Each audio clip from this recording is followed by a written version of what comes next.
Olá, tudo bem? Queria agradecer o convite do Carlos e do Dr. César para falar com vocês um pouco sobre esse tema, né, os desafios da adaptação de lente de contato no pós-transplante. E agradecer também a Helena, que me ajudou em alguns slides para que isso pudesse acontecer. Então, eu sou Ulisses Tatibana, sou da Universidade Federal de São Paulo, da equipe da lente de contato e refração. Sou de Bragança Paulista também. Bom, a primeira coisa, né, na adaptação da lente pós-transplante é que em 10 a 30% dos casos, a gente precisa adaptar a lente nesses pacientes de pós-transplante. Por quê? Por alternativa ao uso do óculos, o paciente não quer usar mais o óculos, por correção óptica, para ele melhorar ainda a visão, que o transplante não deu a visão 100%, por causa de alta miopia ou hipermetropia, irregularidade de astigmatismo, uma anisometropia, né? Uma visão insatisfatória com óculos, que também é o caso talvez da irregularidade de córnea, e aí precisa de uma lente de contato para melhorar isso. Uma lente de contato rígida gás permeável corneana é o mais indicado, a gente vai falar um pouquinho mais sobre isso mais para frente, né? E em casos que eu não tenha tolerância, né, do uso ou não ficou bem adaptado essa lente de contato, a gente pode lançar mão de um piggyback ou uma lente escleral nesses casos de adaptação de lente de contato pós-transplante de córnea. Quando eu vou começar a adaptar essas lentes de contato? Geralmente a partir do 6º mês após o transplante, geralmente após tirar todas as suturas, mas às vezes a gente precisa manter a sutura para ter uma estabilidade ainda do astigmatismo. Então, ao meu ver, se eu tiver epitelizado naquele ponto, aquela sutura, eu posso adaptar, então, em cima dessa córnea, uma lente de contato. Pensando, às vezes, pelo risco de ambliopia. Então, é importante, às vezes fica uma diferença muito alta de um olho para o outro, de grau, e aí eu preciso colocar uma lente de contato mais urgente possível para não ambliopizar esse olho. Vou observar, então, rejeição, que é muito importante, né? Falência do transplante, uma ceratite, uma infecção, né? Principalmente na junção entre a córnea e a córnea doadora, né? Então a gente tem que prestar atenção nisso numa adaptação de pós-transplante. E se eu vou perder muitas células no uso da lente de contato ao longo dos anos. Bom, a rotina é a rotina normal, que a gente sempre faz, né? Em termos anamnese, ver se o paciente é capaz de usar a lente de contato, se ele tem coordenação motora para isso, né? Exame físico, examinar o paciente, olhar todas as coisas, se eu tenho uma superfície lacrimal boa, se eu tenho blefarite, né? Se ele toma alguma medicação, se isso influencia. Principal, né? Fazer uma topografia. Nesses casos, a gente não consegue fazer uma adaptação de um paciente só pela cerotometria, né? Então, o ideal é que a gente faça, então, uma topografia ou uma tomografia, tá? Para poder decidir que lente inicialmente a gente vai ter, vai usar, né? Escolher em primeira opção para esse paciente que fez o que tem transplante de córnea, tá? E os métodos de adaptação, aqui, né? Só voltar um pouco. A gente observa que eu vou poder fazer em K, acima de K ou mais curvo que K. Em geral, a gente prefere o livramento apical, né? Porque a gente não quer um toque naquela região, uma ceratite por abrasão mecânica daquela lente de contato, principalmente no pós-transplante. Bom, eu acho que esse slide é um dos mais importantes da aula. Por quê? Porque é isso aqui que vai guiar você na adaptação da lente de contato pós-transplante. Então, por exemplo, se eu tenho uma córnea como essa primeira imagem aqui, né, do lado esquerdo superior, se eu tenho esta imagem de topografia normal num pós-transplante, eu vou usar lentes mais fáceis e mais baratas, né, e mais simples, como as lentes esféricas, asféricas, as para córnea regular, esclerais para córnea regular, Zenlens RC, Optimum XC, né? Nesse segunda imagem aqui, né, do lado esquerdo inferior, a gente já tem uma topografia puxada mais para toricidade. Então, se eu tenho uma toricidade, uma irregularidade tórica num pós-transplante, a gente vai pensar, né, nas lentes mais evoluídas, né, as bicurvas asféricas, né, as multicurvas, né, Roscar 2, Bestfit Max, Centro K, e lembrando também lá na escola a gente gosta de usar também bastante essa lente tórica posterior. Tanto esférica quanto asférica, a gente gosta de usar a tórica posterior porque ela às vezes se encaixa muito bem nessa topografia e aí eu consigo ter uma adaptação mais estável. Porque num pós-transplante, essa adaptação estável que é um pouco mais complicada da gente ter. Se eu tenho uma córnea oblada, né, que não é prolada, ela é oblada, é mais achatada como um chapéu, a topografia, eu vou começar a pensar em lentes como reversas, né, Planex, Rosca PG, Rosca IC, Smart Lens, que são lentes de diâmetro maior, reversas no centro, para que eu consiga encaixar nessa topografia dessa córnea que tem essa região central mais achatada. E quando eu tenho uma irregularidade grande, que é essa última imagem do lado direito inferior,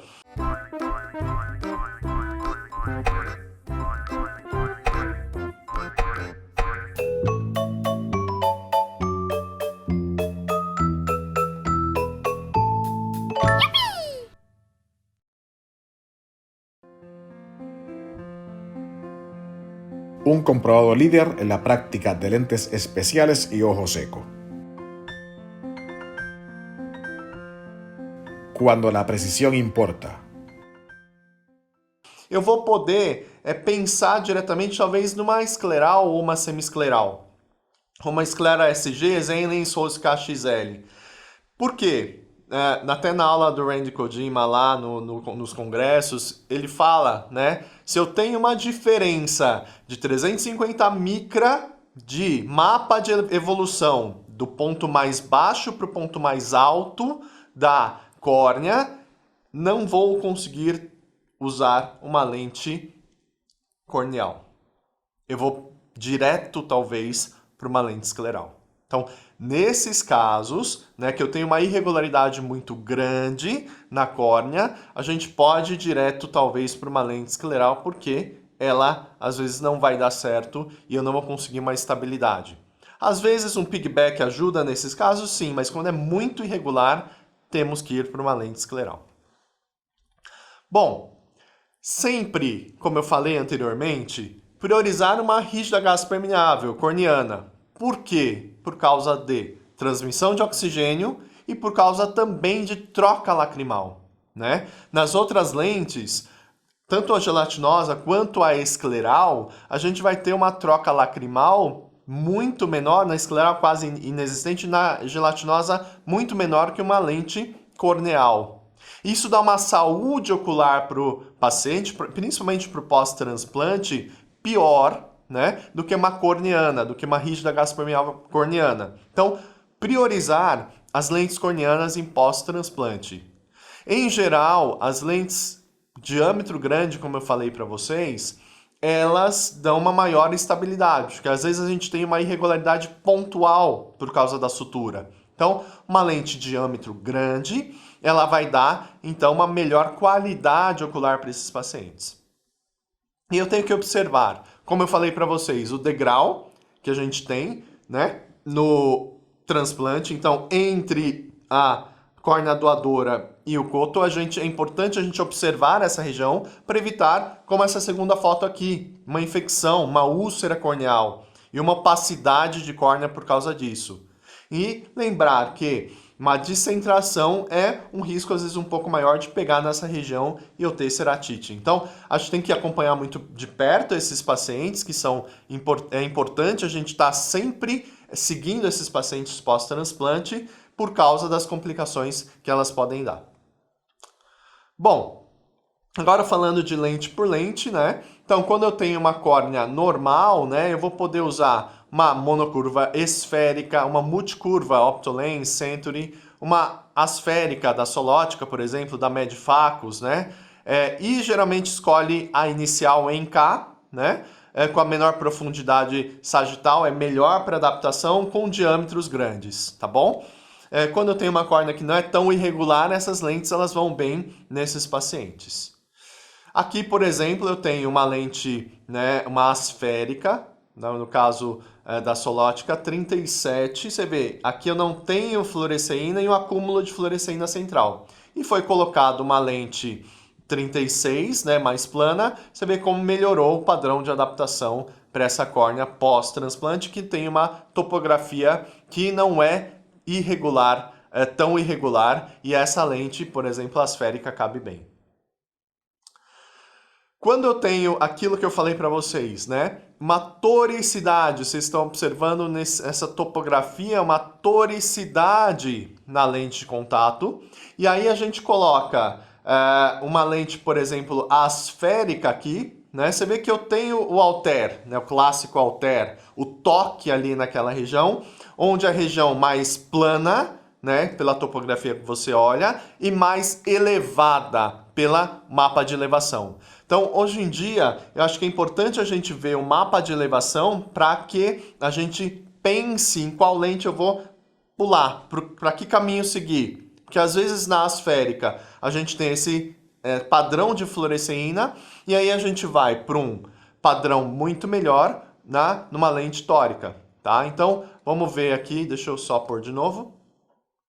Ó, então, a gente viu o Altaris na primeiro vídeo, né? E na lente tórica você vê como a distribuição de fluoresceína fica muito melhor e muito melhor adaptada nessa córnea. Então, a tórica posterior, tanto esférica quanto asférica, eu acho que é interessante para que a gente consiga, então, ter uma melhor adaptação naquela córnea, às vezes naquela topografia que eu tenho mapa de elevação tórico. Bom, quando eu tenho o desenho, se você observar desse lado esquerdo, né, aqui, quando eu tenho uma córnea oblada, como eu vi aqui embaixo, né, e não prolada, como é essa imagem aqui em cima, eu vou começar a pensar em lentes de curva reversa. Que o centro ele é mais plano e a periferia continua a sua curvatura, né?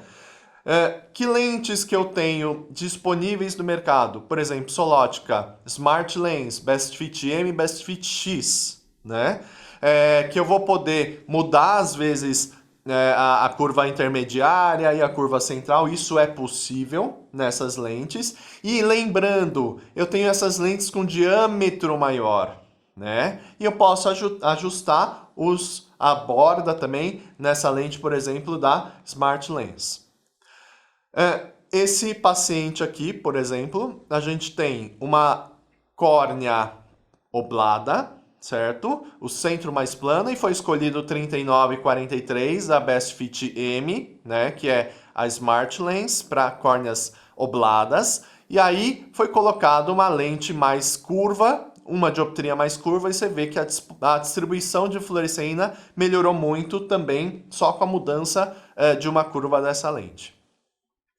Outras lentes que também contemplam essa curva, né, reversa, né, essa curva oblada da córnea, vão ser, por exemplo, Rosca PG, né, Rosca IC, que são diâmetros também grandes. E a vantagem dessa lente da Medifacus é que ela possui o ajuste de quadrante, o ACT. Então, em alguns casos que eu tenho uma instabilidade na lente, eu posso pedir empírico o ACT abaixado, que eu vou melhorar a qualidade de adaptação desse paciente.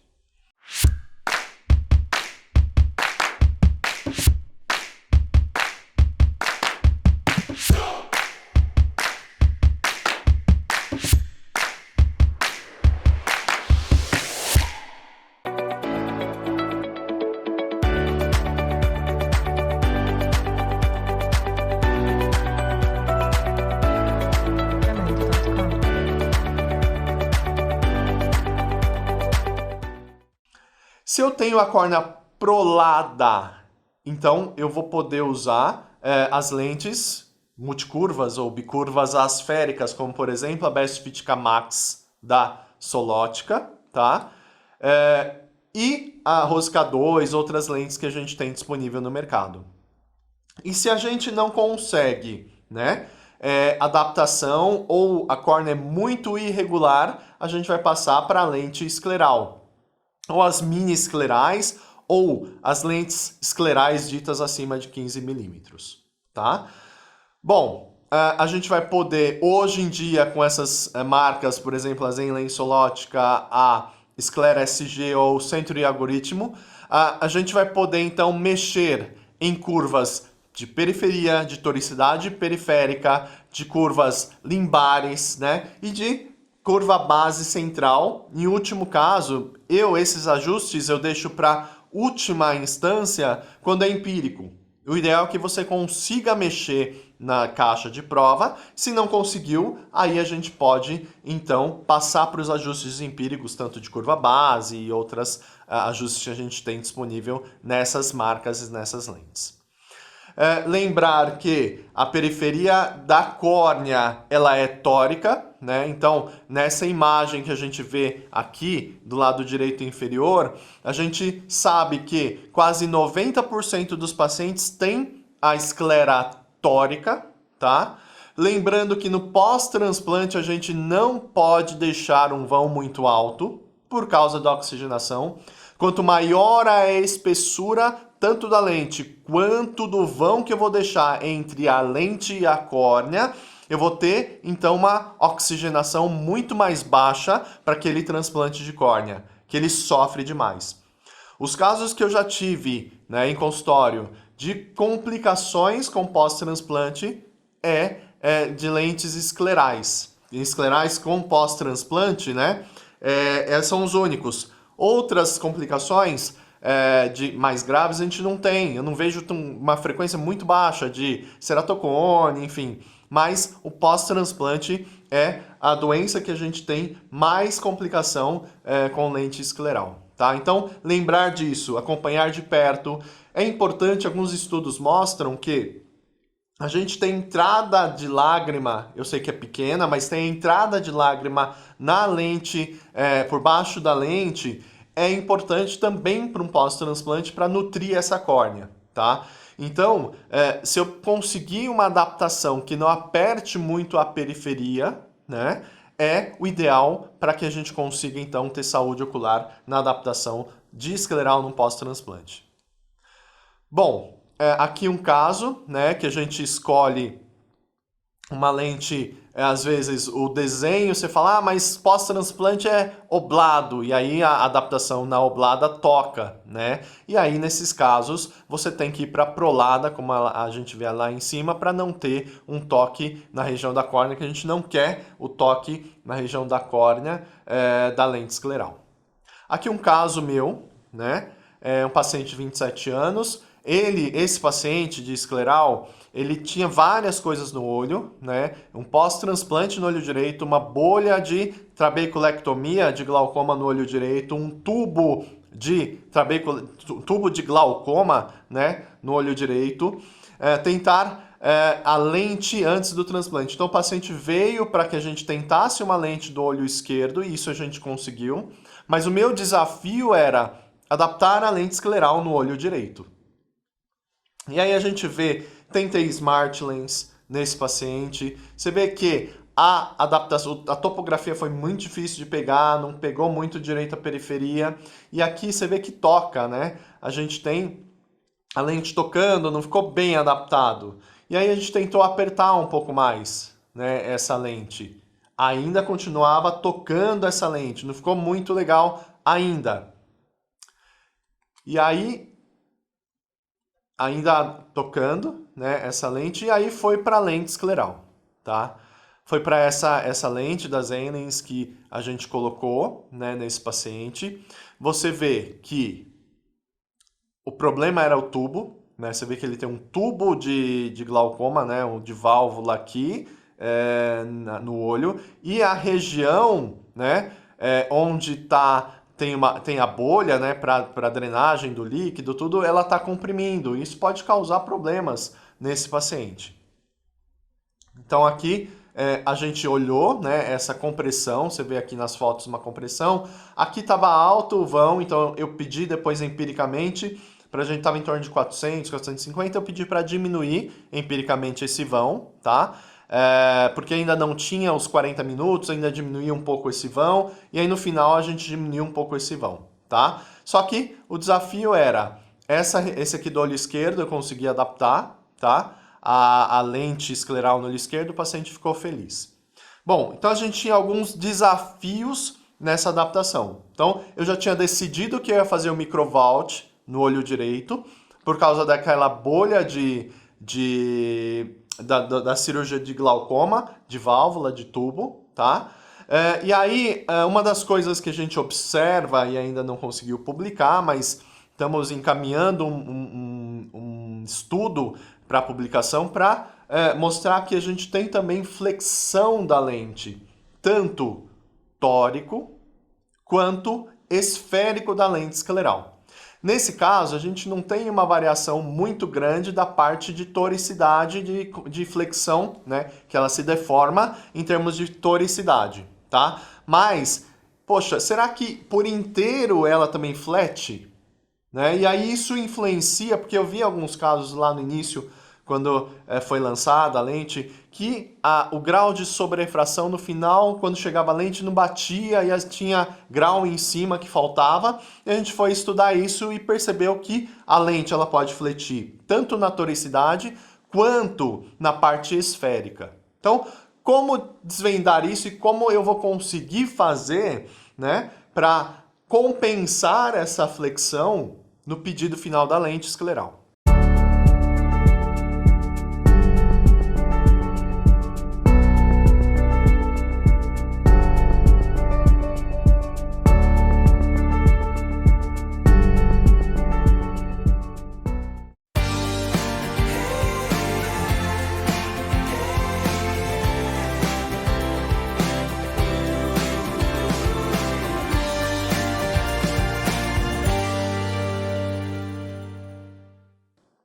Então, como que é feito?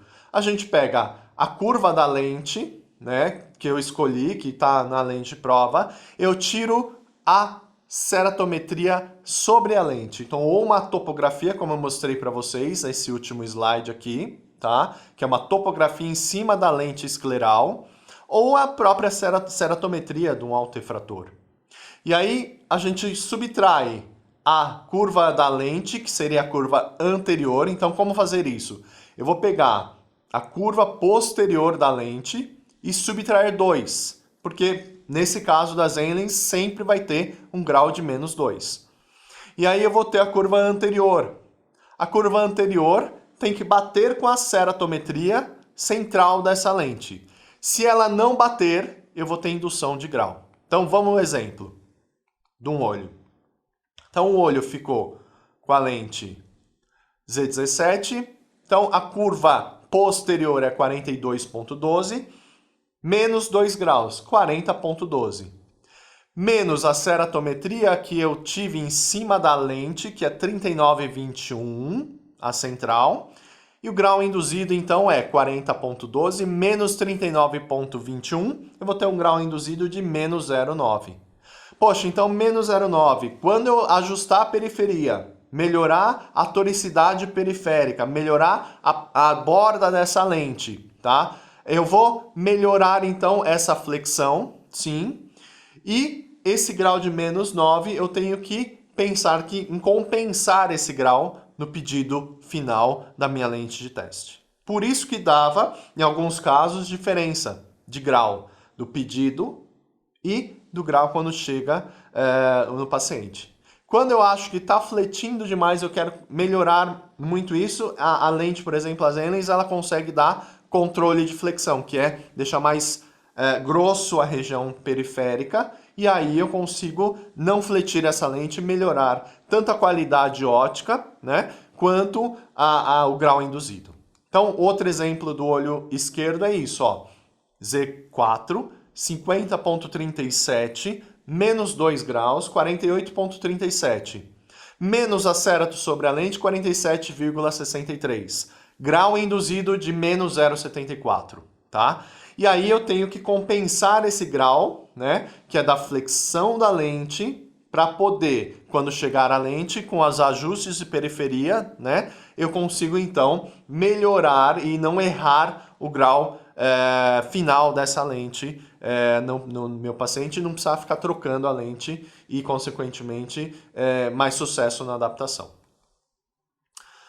E aquele microvault a gente fez, você viu que a gente conseguiu ter uma elevação nessa região do glaucoma, né, da cirurgia de glaucoma. O máximo que elevava era 500, eu pedi o máximo aqui, né? E a gente tem que medir o diâmetro horizontal, vertical do centro da lente até a borda de onde eu quero elevar, né? E o quanto de altura que a gente quer elevar nesse paciente, tá? Então, a gente teve então sucesso nessa adaptação, o paciente eu acompanho e tá bem e tá conseguindo usar a lente de contato. Bom, agora para terminar, né, e falando das lentes, a lente latinosa eu posso usar num pós-transplante, tá? A gente tem, então, que lembrar daquelas alterações de rotação que eu posso ter na lente, aqui a gente vê a lente rodando, né? E compensar pela regra de Lars para a esquerda soma para horário ou para a esquerda soma, para direita ou anti-horário subtraio o eixo para que a gente consiga ter a compensação, né, desse grau da refração, lembrando que a regra de Lars se aplica em cima do eixo da refração e não da lente de contato, tá? A lente gelatinosa ela pode ser usada como piggyback, né?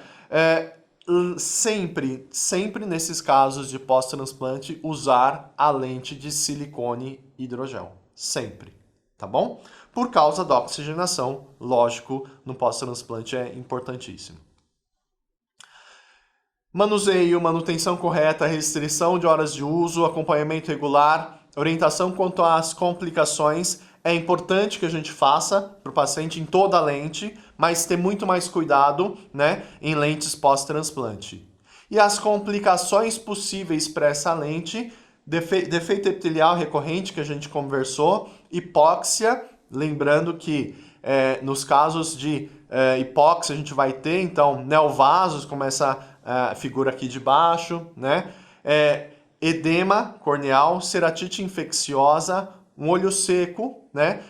São complicações possíveis num pós-transplante. Lembrando que na lente escleral, o paciente que é pós-transplante, às vezes ele tem com uma frequência maior a formação do Fogging, né? Que os americanos falam, o Milk lá na Inglaterra que eles falam, né? Que, na minha opinião, são debris ali que são causados muito provável que pela que soltam, né, substâncias e células da conjuntiva e que sujam a parte ali do reservatório de líquido da lente escleral, tá bom?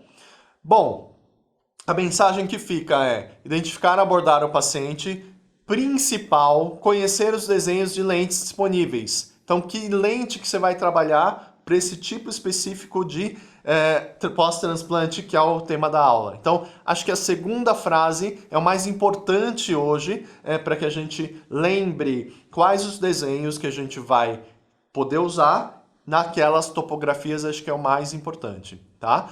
E adaptar, lógico, às vezes a gente não tem a melhor adaptação possível na lente pós-transplante, mas se eu tiver o melhor possível, às vezes uma corneal é melhor que uma escleral nesses casos de pós-transplante. E principal, manter o acompanhamento e a prevenção de complicações no pós-transplante, tá bom?